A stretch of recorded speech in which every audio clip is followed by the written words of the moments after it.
all of those that are in search of peace and justice, truth, mercy, love on this plane of our existence. I greet you in the Hebrew tongue, shalom. I love Zambia. I'm in love with its people, and I think the fact that I've been here twice in a year verifies that. Okay. And I bring blessings from our brothers and sisters in the land of Israel, which we consider to be northeast Africa. Oh, wow. Yeah. What does your community represent? Well, as African Hebrew Israelites, basically what we're saying is that the original people of the Bible, the people that lived in that land 2, 3, 4,000 years ago, were African, and they look like us sitting here.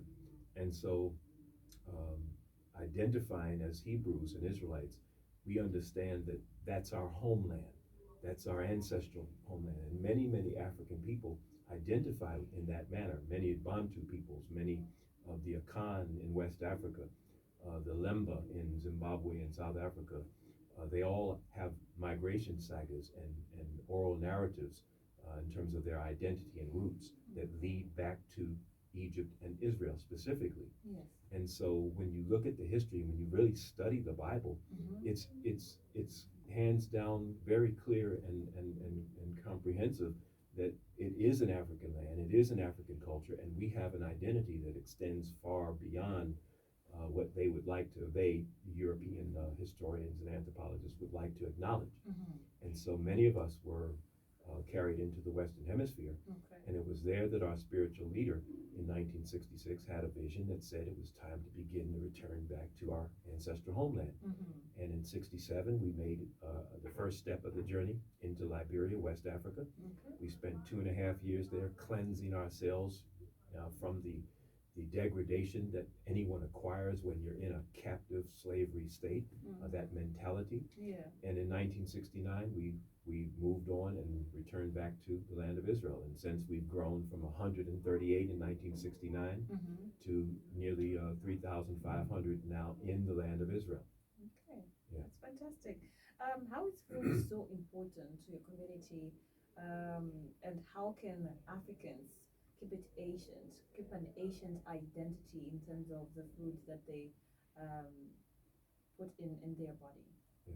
Well, one of the things in being Hebrew Israelites, we use the Bible as our cultural text, historical text, and as a text to guide, and there were laws, there were instructions that were given by the various personages over the dispensations of time.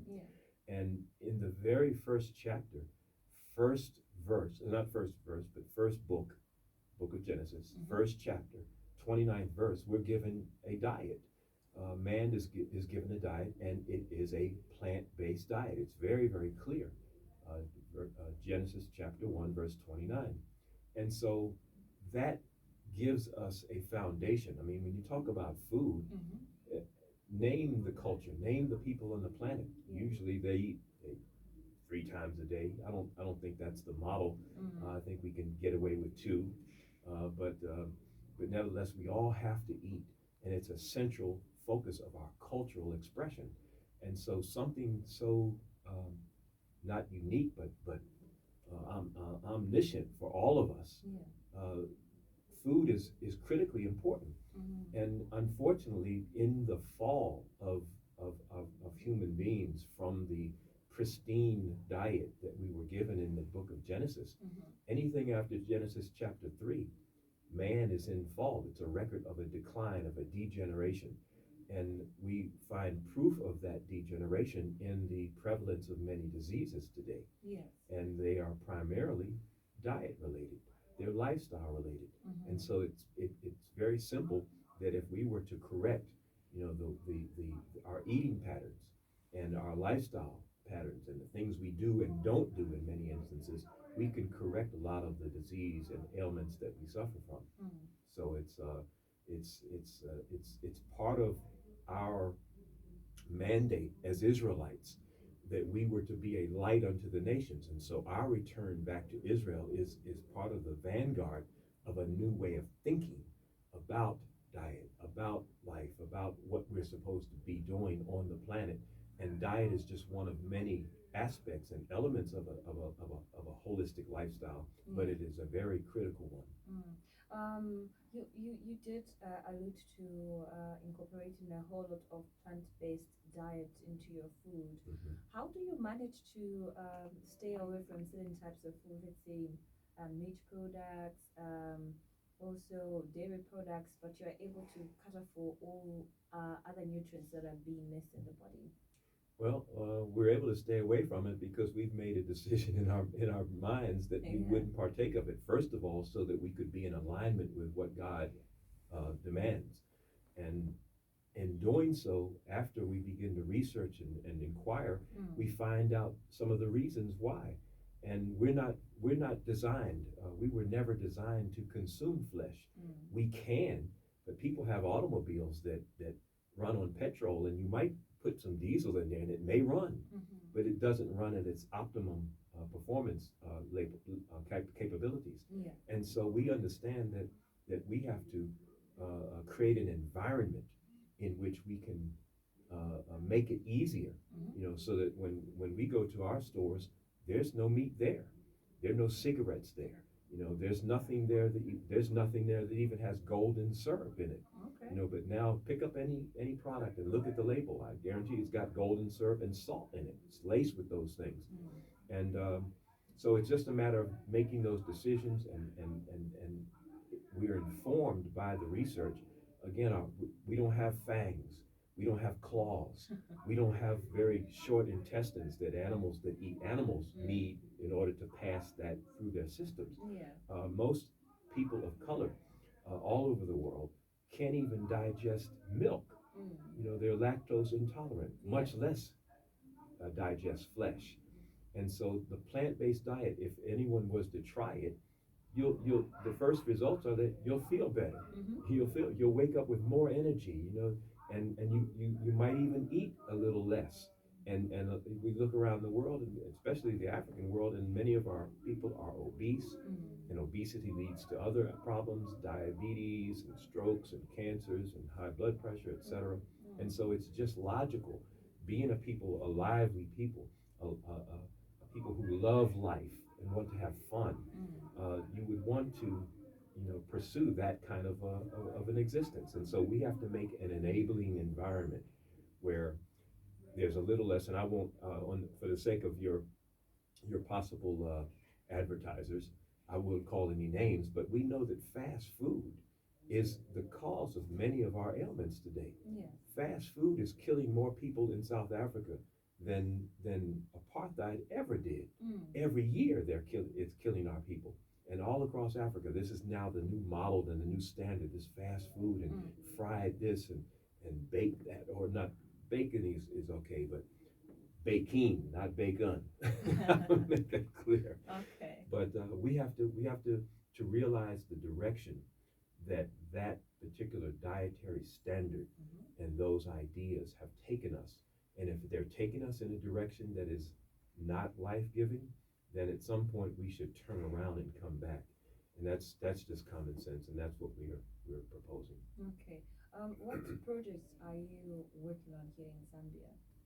Well, initially it was just to come and check on our brothers and sisters who identify with that lifestyle, with that idea. Jerusalem is a model. We have established a model community, the Village of Peace as it's known. And there are certain formulas and principles by which anyone can attain the same successes that we have. And so from time to time, I make the rounds to various jurisdictions in the southern Edenic, as we call it, area. And this particular journey led me to meet with our dear brother Gilo of Veganic Foods. Yes. And what he's doing is absolutely in alignment with our ideas. And we feel it's all part of a universal awakening that's taking place. Yeah. And so we wanted to support that and to be part of that. And so I'm proud to have made that connection and to work together, because we do produce vegan foods in Israel. We were known as a vegan cult in the early days of Israel, but we've been vegan since we arrived in Israel in 1969. So we're talking about more than 50 years of our being vegan. And now that Israel if you do the research, veganism in Israel is considered to be the number one country where that's practiced. And we take some credit for that, for sure, because we have produced products. We produce vegan foods, we produce soy food, soy ice cream, and have distributed it. We've had restaurants in Israel, across the U.S., in African American communities. And we know that that is the wave of the future. And so we're glad to see that it's taking root. And Zambia is the ideal launching pad for the entire southern and central sector, being land linked like you are. You know? Yeah. You know, so we have so many different opportunities here, and so it's something that we take and cherish dearly, because with the success that we've had, we would be cursed if we would keep that to ourselves. So we have to share those principles, those teachings, those ideas, and that model, and that's why I'm here. That's powerful. What would you love to tell the people out there who are watching, and maybe they might get inspired to change to veganism one of these days? Well, I would think that you check out the veganic foods offerings that the brother is offering. He and his family are producing and offering. The luncheon. Have you been to any of his luncheons? He has a Sunday luncheon every other Sunday. He has a Sunday vegan luncheon, and I sat in on it, and I'm telling you, the word that my colleague and I were using was heaven and heavenly. That there's something about that lifestyle that contributes to a thought process. You know, sometimes people, it's the thinking and it's the mindset, the information that leads them to the dietary change. But sometimes it's the dietary change and being able to taste and sample the foods and saying, wow, that changes the mindset. But either way, the mindset of our people has to change. And the only way that the mindset can change is that the message changes. There's got to be a new message. There has to be a new model for how we live, for how we eat. And we think it's something that just makes sense. It's common sense. But in 2022, common sense ain't always so common anymore, you know? Yeah. But nevertheless, we have to change the direction. And again, the direction of our people can't change until the message changes. Okay. So jump in. The water's fine. Okay, we'll do likewise. Yeah. Thank you very much for coming through, and we hope that you come back again the next year for another exciting project. I'm sure you're going to see the progress. Already online to be back in August, working with UNZA on a series of lectures that focus on the African presence in the Promised Land, and showing how the Bible is an African text and it has to be interpreted from that perspective. So I'm looking forward to more and more, not just nutrition for the soul, but nutrition for the mind. And so I look for me in the future. No, of course we will. Hallelujah. Thank you very much for coming through. Thank you, Fortress. All right, you're still watching the QTV Breakfast Show. Let's take a short break. We'll be right back on the other side.